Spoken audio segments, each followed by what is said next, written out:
Hi friends, good morning. வழக்கம் போல் சுபா இங்கே எந்திரிச்சு பால் பாக்கிறதுக்கு காஃபி ஆற்றிட்டு இருக்காங்க. காஃபி எந்த ஆத்தாத்துற சுபா உனக்கு காலையில் நேரம் இருக்கா அப்படின்னு கேட்காதீங்க. வீடியோ பார்த்துட்டு எல்லாரும் டீ காப்பியே குடிச்சிட்டு இருக்கேன். சுபா எங்களுக்கு ஒரு நாளாவது போட்டு கொடுத்தியா அப்படின்னு கேட்குறீங்க.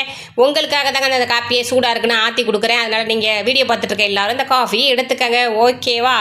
அடுத்து சுபா என்ன செய்ய போகிறேன்னா இட்லி சுகி ரெடி பண்ண போகிறேன். இன்றைக்கி சொரக்காய் சட்னி ரெடி பண்ண போகிறாங்க. இட்லிக்கு சொரக்காய் சட்னிக்கு சூப்பராக இருக்கும். 10 நாளாவதுங்க தோசை ஊற்றி இட்லியே ஊற்றவில்லை. இந்த இட்லி பாத்திரம் கழுவுறது சேம போருங்க. அவங்க கூட்டமாக வேகிறாங்களா, கழுவுறதும் கூட்டமாக இருக்கிறாங்க. இந்த இட்லி துணி ஸ்வீட் டாடி தச்சு கொடுத்த இட்லி துணிங்க.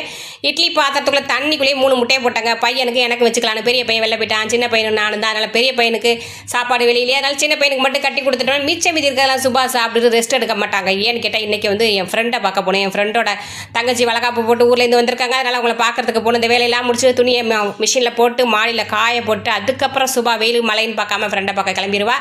இப்போதைக்கு இது தாங்க செஞ்சு வச்சுருக்கேன் வேலை. அடுத்த வீடியோவில் என்னன்னு பார்க்கலாம். ஓகே.